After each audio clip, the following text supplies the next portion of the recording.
என்னையே சகாக்கில் இது என்னோடய புது ப்ராஜெக்ட் சுசுகி மேக்ஸ் 100 ரீவேம்ப். இதில் எல்லாமே நான் சாப்டர் வைஸ் முடிஞ்ச அளவுக்கு கேட்டகரைஸ் பண்ணியிருக்கேன். அதுலேயுமே சப் கேட்டகரிஸ் இருக்குது.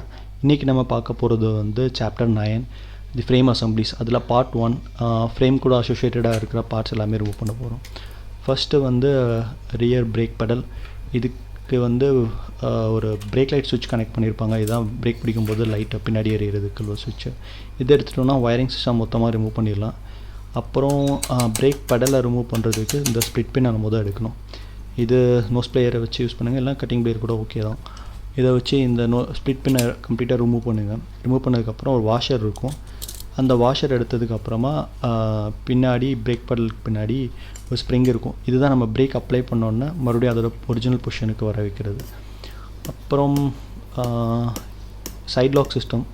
இதுக்கு வந்து ஸ்க்ரூ டிரைவர் வேணும், 2 ஸ்க்ரூவையும் ரிமூவ் பண்ணணும். அப்புறம் சுசுக்கியிலேருந்து டிவிஎஸ் மேக்ஸ் 100 கம்ப்ளீட்டாக வரப்போ 2003 தான் புது கிராஃபிக்ஸ் அப்புறம் புது டிசைனோட லான்ச் பண்ணாங்கன்னு நினைக்கிறேன். அதில் பார்த்தீங்கன்னா இந்த மாதிரி சைட் லாக் இருக்காது, சென்டர்லேயே லாக் பண்ணுற மாதிரி ஒரு சிஸ்டம் இருக்கும். இக்னிஷன்லேயே ஒரே கீ சைட் லாக் அதிலே பண்ணுற மாதிரி இருக்கும்.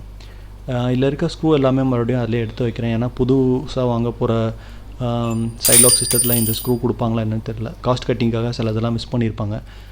ரெஃபரன்ஸுக்காக நம்ம இது இப்போதைக்கு வச்சுக்கலாம். அப்புறம் ஃபூட்ரெஸ்ட் பார்த்திங்கன்னா இதுக்கு வந்து 12mm ஸ்பேனர் வேணும்.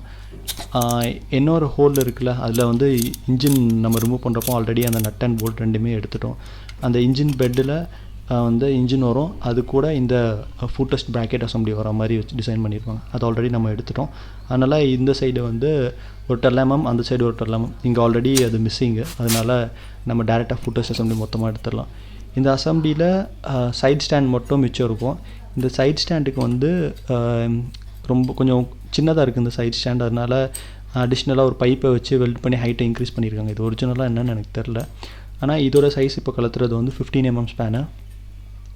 இந்த நட்டை கலத்துனாலும் இந்த ஸ்டாண்டு வந்து அது ரிமூவ் ஆகி வராது. ஏன்னா இந்த சைடு ஸ்டாண்டில் வந்து த்ரெட்டு கொடுத்துருப்பாங்க.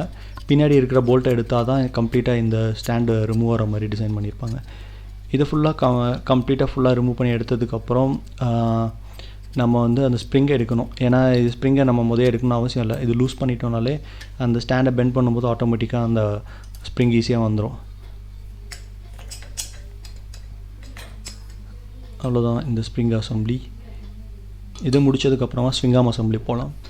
ஸ்விங்கார்ம் அசம்பிளியை பொறுத்த வரைக்கும் இதுக்கு வந்து 18mm அப்புறம் 17mm ஸ்பேனர் வேணும். இந்த ஆக்சல் நட்டை மொத்தமாக எடுத்துட்டோன்னா இந்த ஸ்விங்கார்ம் அசம்பிளி தனியாக கலந்து வந்துடும்.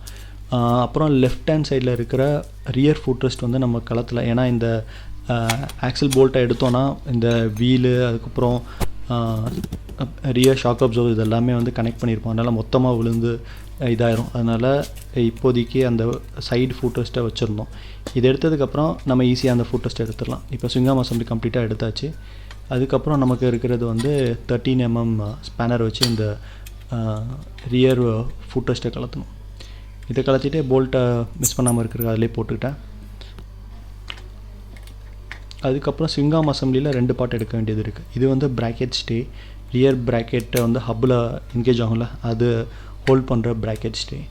அதுக்கப்புறம் அந்த சைடில் வந்து ஒரு ரப்பர் இருக்குது. இது வந்து செயின்லேருந்து வைப்ரேஷன் ரெடியூஸ் பண்ணுறதுக்கு ஒரு பார்ட்டாக டிசைன் பண்ணி கொடுத்துருப்பாங்க. அப்புறம் இது பார்த்திங்கன்னா இதில் ஸ்பிட் பென் இருக்கும். ஸ்பிட் பென் எடுத்ததுக்கப்புறம் ஒரு 14mm நட்டு இருக்கும். இந்த நட்டு வந்து நார்மல் நட்டை விட திக்னஸ் கொஞ்சம் கம்மியாக இருக்கும். நீங்கள் துரு பிடிச்சிருக்குன்னு சொல்லிட்டு வேறு நட்டை ஏதாவது மாட்டினீங்கன்னா அந்த ஹோல் வந்து கரெக்டாக அலைன் ஆகாது, அப்புறம் ஸ்பிட் பின் போட முடியாது. இதை எடுத்ததுக்கப்புறம் ஸ்ப்ரிங் இருக்கும். ஸ்ப்ரிங்கும் எடுத்ததுக்கப்புறம் இந்த ப்ராக்கெட் ஸ்டே இருக்கும். இந்த ப்ராக்கெட் ஸ்டே எடுத்ததுக்கப்புறமா நம்மக்கிட்ட அந்த ரப்பர் மட்டும் இப்போதைக்கு எடுக்கணும். இந்த ரப்பருக்கு வந்து மறுபடியும் அந்த ஆக்சல் நட் அண்ட் போல்ட்டை மொத்தமாக ரிமூவ் பண்ணி எடுத்துக்கணும். எடுத்ததுக்கப்புறமா இதுதான் வந்து செயின் உரசுறதுக்கு ப்ரிவெண்ட் பண்ணுறதுக்கு ஒரு டேப்பனர் சிஸ்டம் மாதிரி ஆக்ட் ஆகும். இல்லைனா இது இல்லைன்னா செயின் வந்து மொத்தமாக இதில் பட்டு உரசி மொத்த மெட்டீரியலுமே கிரைண்ட் பண்ணி ரிமூவ் பண்ணியிருக்கோம். இதுக்கு பார்த்தீங்கன்னா main stand 14mm and 15mm spanner வச்சு இதை கலத்தணும். இதை பற்றி சொல்லணுன்னா இதுக்குள்ள வந்து ஸ்ப்ரிங் ஒரு மெயின் பார்ட்டு. இந்த ஸ்ப்ரிங்கு கூட டேரெக்டாக வந்து இந்த மெயின் ஸ்டாண்ட் கனெக்டாக இருக்காது. அதில் ஒரு சின்ன ஒரு ப்ராக்கெட் இருக்கும். அந்த ப்ராக்கெட்லேருந்து இன்னொரு ஸ்டட்டுக்கு கனெக்டாக இருக்கும். வேறு நான் நெட்டில் ஆன்லைனில் சர்ச் பண்ணும்போது கொஞ்சம் மெயின் ஸ்டாண்ட் வந்துச்சு, ஆனால் அது கொஞ்சம் டிஃப்ரெண்ட்டாக இருந்துச்சு, அலைன்மெண்ட் எல்லாம் கொஞ்சம் வித்தியாசமாக இருந்துச்சு. அதனால் இப்போதைக்கு இதை ரிமூவ் பண்ணிவிட்டு அந்த ப்ராக்கெட்டும் இந்த ஸ்ப்ரிங்கையும் மெயினாக வச்சுருக்க போகிறேன். ஏன்னா கிடைக்கலனா இதே தான் போடுற மாதிரி இருக்கும். ஸ்டாண்ட் மெயின் ஸ்டாண்ட் ஓகே தான், சைட் ஸ்டாண்ட் அளவுக்கு இல்லை. அதனால் இப்போதைக்கு இதை எடுத்துகிட்டு அந்த சைடில் இருக்கிற அந்த ஸ்டட்டில் வரக்கூடிய ப்ராக்கெட் அசம்பிளியும் இப்போதைக்கு வச்சுக்கலாம். வேறு ஸ்டாண்ட் ரிவ்யூஸ் அதெல்லாம் அடுத்த வீடியோஸில் இருக்குது, பார்த்துக்கோங்க.